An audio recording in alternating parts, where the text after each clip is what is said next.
Yeah, I'll finish my thought. Crimson Guard makes more sense on him now. Like, his only issue he had with that at that point was the fact that he didn't want to have to build into mana items.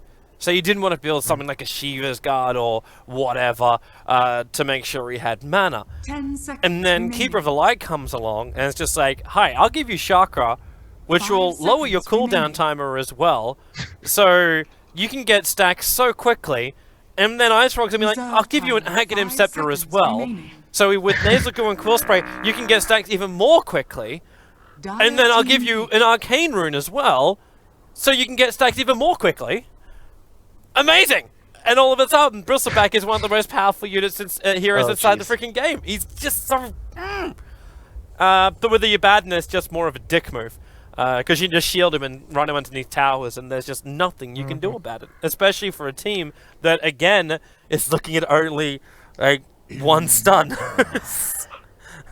Maybe with the Clockwork we can count a couple more, but if you're a Clockwork and you're in range and a Bristleback to battery assault, you're probably going to lose that fight.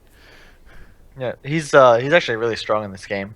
I think Tinker is a pretty good matchup for him, because Bristle really can't go BKB. And I think Dazzle's also one of the best heroes against Bristle, because to go off of what you're saying, Bristle does like to get those tanky items, but he can't really build 10 seconds armor remaining. until later into his progression. You kind of want, the Vanguard, maybe an 5 SNY, seconds remaining. sometimes you go BKB, Pipe, etc.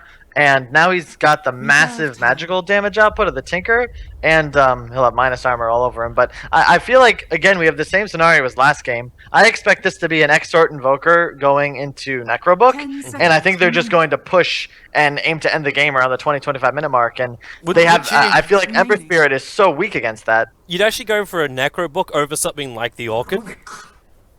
I expect him to be Exort. If he was Wex, then perhaps. He might go Wex and do the Orchid build just to really deal with the Tinker, but Yeah. it's also very good against the Ember. So I'm really not certain. Smash is playing it, and I was on the Bristle, so I wouldn't be surprised if Smash actually goes to the mid lane this game, because I believe they're just going to be doing double dual lanes, and I'm fairly certain that Abaddon Bristleback can heavily punish this infamous safe lane, because Rubik Dazzle Ember is a very, very weak lane. And if they just if he just shields off either the lift or the chains, they will not have the damage to kill the Bristleback. There's just no way. So I think this is a really favorable draft once again for E-Wolves. I think they're really ahead in here. Yeah, I agree. Like, their timing attacks, their pushing power, their strength, it's just all so good, and I'm concerned, and maybe this is one of the biggest problems I have too when I look at drafts. I try and look at the timings more than anything else to understand when a team can win, when a team will push, and if a team will be ready by that point. And when you add something like a Juggernaut who gives so much early damage from his Blade Fury, and then you also add in like his healing ward combining up with Mass Serpent Wards, like if Masoku is able to find levels once again, this is like almost like GG in 25 minutes for me. Because there's going to be nothing that Tinker can do to stop it. The Clockwork 30 initiation seconds to battle. doesn't really do anything either. Like, he's going to hookshot in and get hexed, spun, Quill Spray, Tornadoed, like the shield against him. Like, there's so many different things that will just destroy him when he goes in that he'll need to have like damage dealing, survivability items, be it blade mail or be it some kind of tanky items to go with that initiation, and he needs time and space to actually farm that. The Ember Spirit early on with the Searing Chains have become a lot more of a fan of him early on thanks to Eternal Envy. Vaughn, yeah, you're taking a lot of damage here, man. Bristle stole the bottom rune. Are they actually going to... Wow, okay. First level Nasal Goo. You don't see this very often, but they've got 4 stacks on the Ember Spirit, keeping up the 4 stacks, charging underneath the tower. The Searing Chains are back up again. But a first level Nasal Goo and you expend over half your mana pool to chase down the Ember?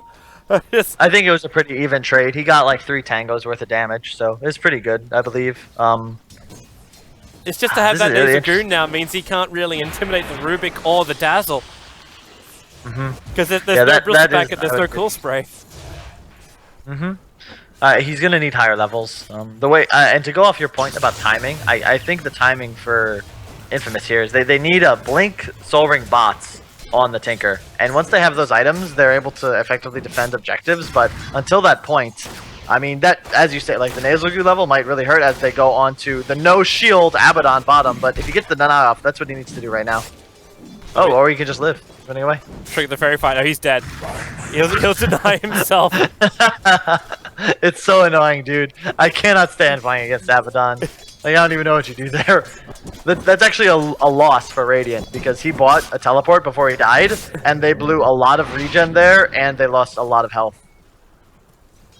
It is kind of crazy. Like the self damage is still only 75. So if you got any level of burst damage in the lane, you can kill him off. But you got no burst damage. Like we're not going to count Fade Bolt. We're not going to count Searing Chains because even then, like that's still going to be some tick. They had no Shadow Wave. It's Poison Touch, level 1, which is still like okay. I'm going to ask you the question I ask a lot of people I commentate with. Is Poison Touch the worst ability in Dota 2? Can you think of another ability which is worse than... How is Poison Touch a bad ability? When you max it out, it's 70 mana on a second cooldown. Okay, maybe we should be more specific. Maybe we should talk about level 1. Level 1? I mean, it's a 33% slow for 3 seconds. How is that bad? It also does 140 damage. How is that a bad ability? Compared to everything else, though. One of the best level 1 abilities. You kidding me? Wow, okay. There's your first blood. No denial this time around. A double damage Ember, as well as Flame Guard, seems to be a way to get the kill. Oh! 4 stacks! Yeah, this is... Oh! Yeah, Here's a mango! That Dazzle is definitely... No, wait! He's salving up! No. Abaddon comes in for the kill secure, and then he puts the shield up. That Rubik is so low. But the Ember Spirit is still able to get 2 kills out of this engagement. The Abaddon had a heal and didn't use it. I don't know why. Did he actually have a back off cooldown? Oh, no, yeah, he didn't use it. No, he TP'd in and just didn't use it. He used it to kill steal, and then did not use it when it came off cooldown. He might have gotten out of range, but it looked like he backed up a bit there. And to fit it, like seriously, I'm gonna argue this point. Like, how do you think Poison Touch level 1 is bad? I'm an offlaner. Do you know how annoying it is to play up against that? You can't do anything. Okay, how about level 1 Poison Touch in the last patch? Before it got the buff in the most recent patch. Are fortified. I mean, at the end of the day, dude, 140 damage and a slight disable is good. Like, that's a good spell. I mean, compare it, like, to, Shadow Shaman. 140 damage, 1 target, more mana cost, and, I mean, it doesn't disable. And it's the same damage. It's instant, but still. I don't know. Let's agree to disagree. I'm not on neither side of the fence. Smash is in a world of hurt right now in mid lane, and Abaddon, oh, he goes for it. But with the consuming of the fairy fire, the Tinker is capable of surviving. He would have been dead without that instant heal, and in fact, now he's also going to bottle up a regeneration brew in the top river. What a lucky duck! Yep. Well, what's interesting is Smash chose to go for the branches, and then Tinker went for the fairy fires, and I think if Smash had Fairy Fires, he would have probably lived there. In addition, the Tinker is doing very well middle. He has double the deny and double the CS of the Invoker.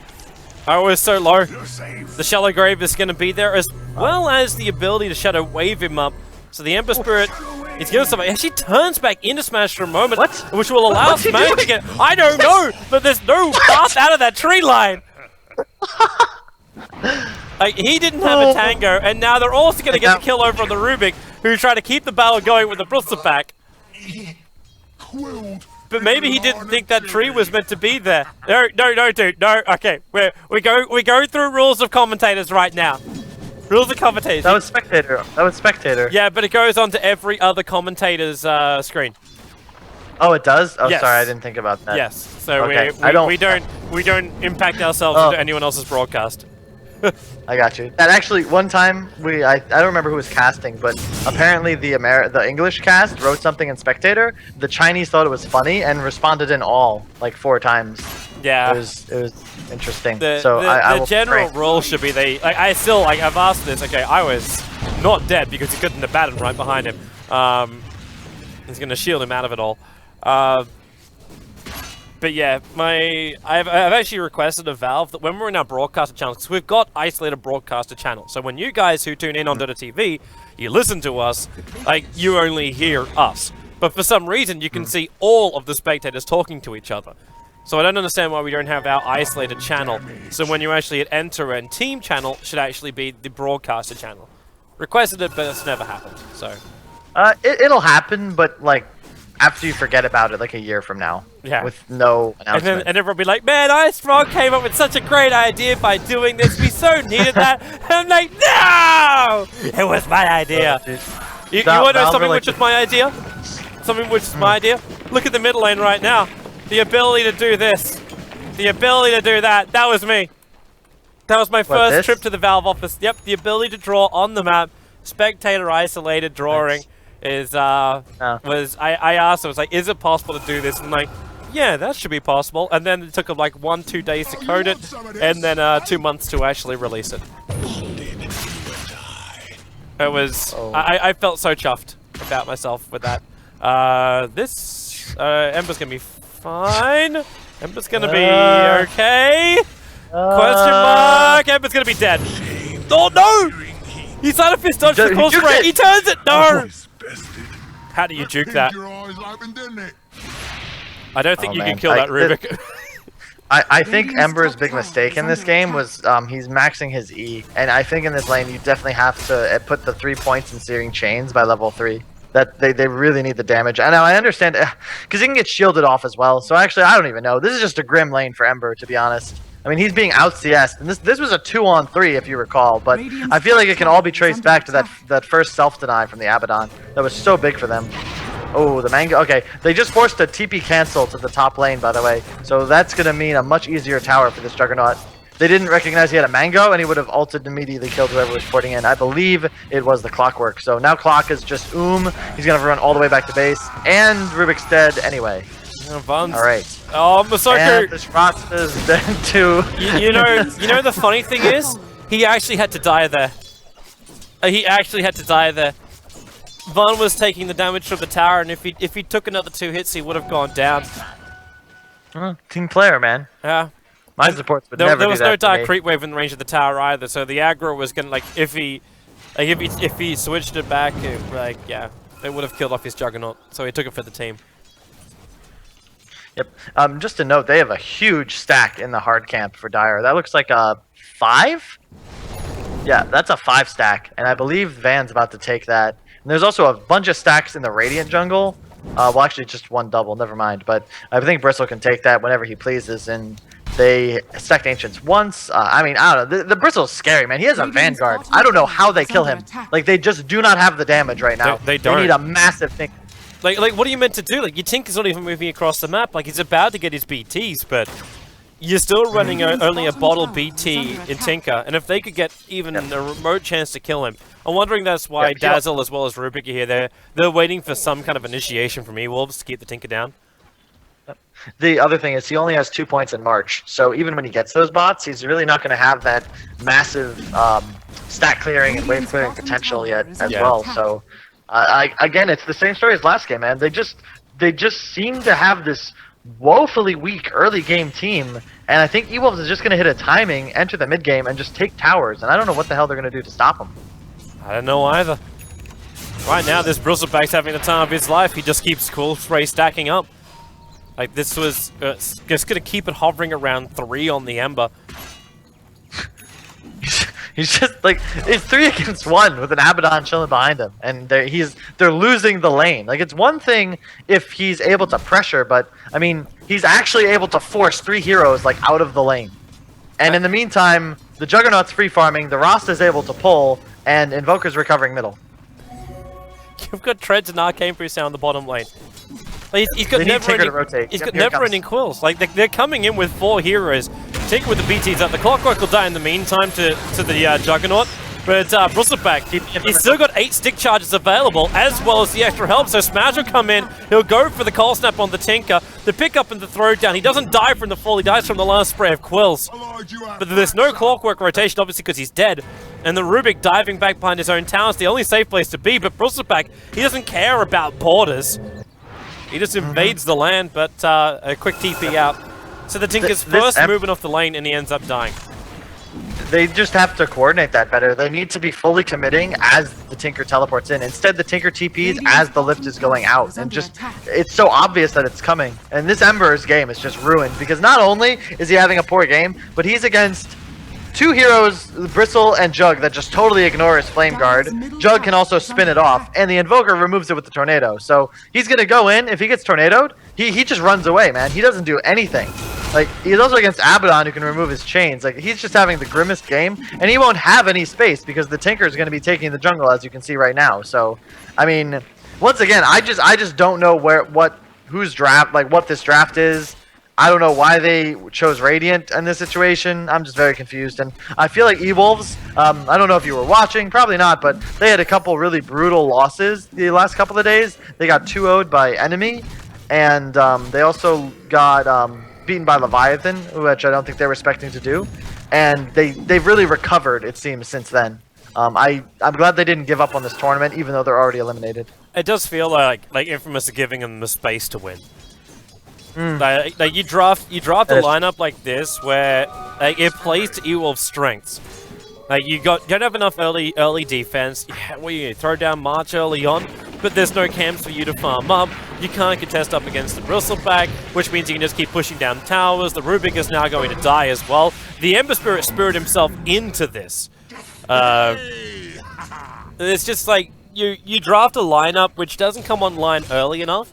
And I don't even really see the synergy and the timing between all the heroes anyway.